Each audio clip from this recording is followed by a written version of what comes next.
Bonjour à tous, donc on se retrouve aujourd'hui pour une nouvelle vidéo.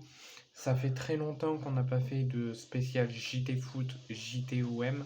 Souvent quand on faisait des JT, on faisait spécial OM parce qu'il y avait énormément de choses à parler et pas beaucoup de choses dans le football actuel à parler. Il n'y avait pas beaucoup d'informations.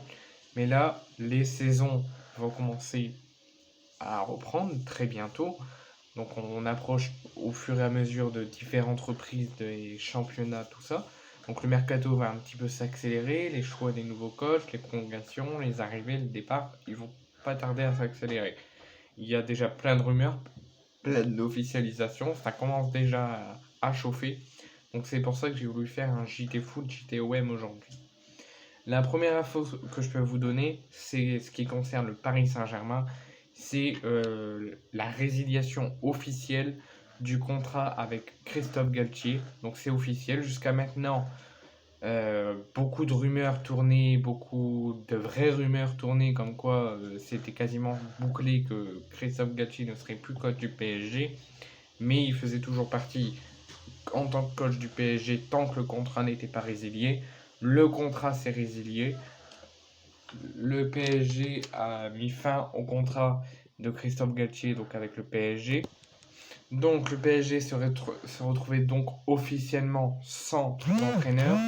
Mais quelques minutes après, une bonne demi-heure, même quasiment une heure après la résiliation du contrat de Christophe Galtier, je peux vous l'annoncer, c'est officiel. Le Paris Saint-Germain a un nouveau coach pour préparer la saison prochaine et toutes les échéances qui leur attendent. Parce que Luis Enrique, l'ancien sélectionneur de la sélection espagnole, vient d'officiellement de signer un contrat de 2 ans, si je ne me trompe pas, en tant que coach officiel du Paris Saint-Germain. Il a été présenté là, il y a moins d'une heure avec le président Nasser Al-Khelaifi. La conférence de presse devait avoir lieu à 14h, elle a été reportée à 16h, finalement à 17h suite à l'arrivée en retard du président du PSG. Donc Luis Enrique est officiellement bien le nouveau coach du Paris Saint-Germain. Deuxième info que je peux vous donner, sur ces 2 dernières années, il n'y avait aucun club qui a réussi à recruter 13 joueurs, donc la moitié d'une équipe, gratuitement sans verser le moindre argent. Bah, c'est ce qu'a fait le FC Barcelone sur ces 2 dernières années, sur tous les mercatos hiver, été, qu'ils ont joué sur les 2 dernières années. Ils ont recruté 13 joueurs gratuits. Et sur ces 13 joueurs, je vais vous donner le nom tout de suite, aucun club, le Barça est le seul club à l'avoir fait, aucun club n'a réussi à le faire. Donc les 13 joueurs que le Barça a recrutés gratuitement sans verser le moindre somme d'argent, il s'agit donc de Sergio Agüero qui a dû mettre fin à son contrat avec le FC Barcelone et à sa carrière professionnelle pour des raisons de santé. C'est le premier joueur qu'ils ont recruté gratuitement. Ils ont réussi aussi à recruter Adama Traoré, Memphis Depay, Koundogan, Pierre-Emerick Aubameyang, Luke de Jong, Hector Bellerin, Franck Kessié, Christensen et encore Marcos Alonso et encore 2 joueurs que je me souviens plus de leur nom. Ces 13 joueurs-là, le Barça les a recrutés gratuitement. Et aucun club, le Barça est le seul à l'avoir fait, aucun club n'a recruté 13 joueurs sans verser la moindre somme d'argent. Troisième info que je peux vous donner, ça y est, c'est officiel. Pour 64 millions d'euros, Mason Mount quitte, donc il était milieu offensif de Chelsea. Il quitte officiellement Chelsea, mais il ne change pas de championnat. Il reste en première ligue et il va s'engager à Manchester United, l'équipe de Erik ten Hag. Et il va quitter Chelsea, s'engager à Manchester United pour une somme et une offre d'environ 64 millions d'euros. Et c'est officiel. Quatrième info que je peux vous donner, et là c'est l'info la plus surprenante, Rantrel Di Maria, il a quitté, pour ceux qui ne se souviennent pas, le Paris Saint-Germain pour rejoindre la Juventus de Turin. Et là c'est officiel, il a officiellement quitté la Juventus de Turin, donc il n'est plus joueur de la Juventus. Et donc il se retrouvait donc sans club, mais ça y est, c'est officiel.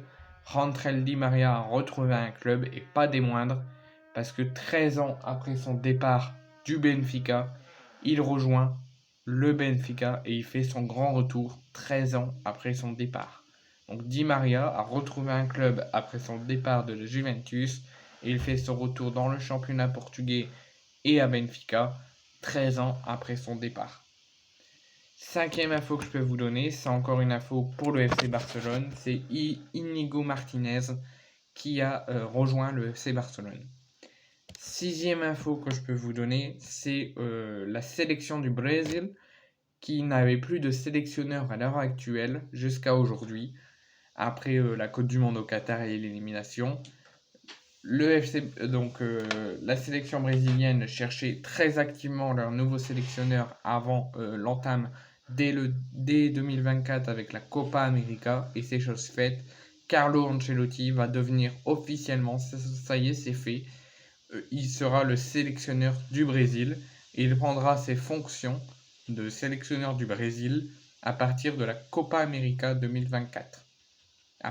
Dès que la Copa América 2024 démarrera, il rejoindra la sélection brésilienne en tant que sélectionneur. Septième info que je peux vous donner dans l'actualité footballistique en ce moment, c'est encore une recrue officielle dans le mercato et c'est encore l'Arabie Saoudite qui a encore fait les siennes. Après avoir recruté Edouard Mendy, il recrute Roberto Firmino. Al-Ahly, qui fait partie du pays qui est en action pour recruter dans l'Europe pendant ce mercato. Ils ont recruté leur toute première recrue, l'ancien gardien de Chelsea, Edouard Mendy. Ça fait quelques semaines qu'il a rejoint Al-Ahly. Et ils ont recruté un deuxième joueur, c'est l'ancien attaquant de Liverpool, Roberto Firmino. Donc Al-Ahly ne recrute pas activement, mais démarre doucement, mais recrute déjà deux grands noms, Roberto Firmino ainsi que Edouard Mendy. Maintenant, place donc au JTOM, où il y a aussi des choses à dire. On a plus dit des choses dans l'actualité footballistique, un petit peu moins dans l'actualité OM, mais il y a quand même pas mal de choses. Donc pour ceux qui ne le savent pas, pour ceux qui se posaient la question quand les joueurs de l'OM allaient reprendre l'entraînement, sachant que l'OM démarre les compétitions officielles avant tout le monde, parce qu'ils doivent jouer les troisième tours préliminaires aller-retour, et si ça passe, ils doivent jouer les tours barrages avant de potentiellement disputer pour la je ne sais pas combienième fois les phases de poule de Ligue des Champions. Donc les joueurs ont repris l'entraînement, c'est l'annonce que je veux vous faire, il y a à peine 48 heures, le 3 juillet, ils ont repris l'entraînement à la commanderie sous les ordres de Marcelinho.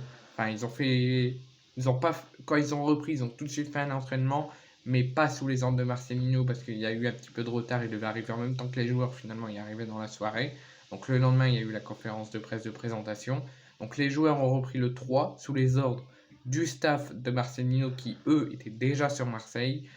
Et on peut faire le point sur les joueurs qui sont là. Donc les internationaux, donc la recrue Kondogbia n'a pas repris le 3 juillet, va reprendre dans quelques jours, ils ont des jours de repos supplémentaires.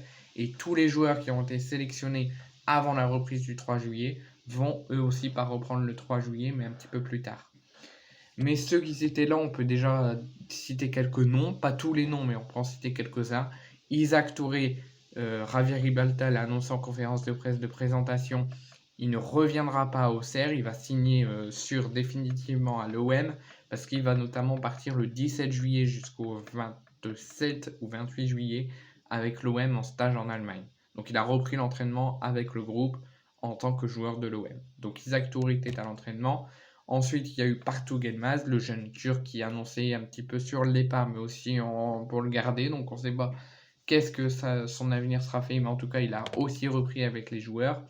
Pareil pour Samuel Gigot, qui a eu du mal à terminer la saison. Je crois qu'il n'a même pas terminé suite à une commotion cérébrale qu'il a eue. Il est totalement rétabli, il a pu reprendre l'entraînement et comme tout le monde, et reprendre avec tout le monde. Et Matteo Guendouzi, le mercato n'est pas terminé, il peut toujours, même s'il a repris l'entraînement, quitter l'Olympique de Marseille, mais il a repris avec un grand sourire la reprise et l'entraînement avec les joueurs. Il y a eu aussi Cengiz Under qui lui aussi est annoncé sur le départ. Et notamment Dimitri Payet qui lui aussi a repris avec Azdin Ounahi qui lui fait officiellement son retour après une fracture de l'orteil et une opération pendant la Coupe du Monde au Qatar. Et je peux aussi vous annoncer qu'Amin Harit lui aussi a fait son grand retour. Et il y a eu aussi, j'ai oublié de vous dire, Jonathan Klaus et Valentin Rongier.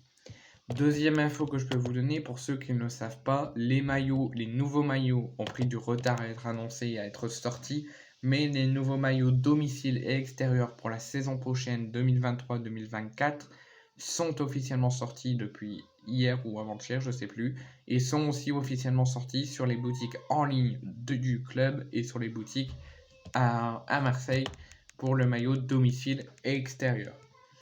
La troisième info que je peux vous donner à l'OM, c'est l'OM et Joule étaient en partenariat pour le sponsor officiel de l'OM, étaient en partenariat jusqu'au terme de la saison dernière, donc ils n'étaient plus là en partenariat, le partenariat était terminé, mais le partenariat a été prolongé d'une saison supplémentaire avec l'OM.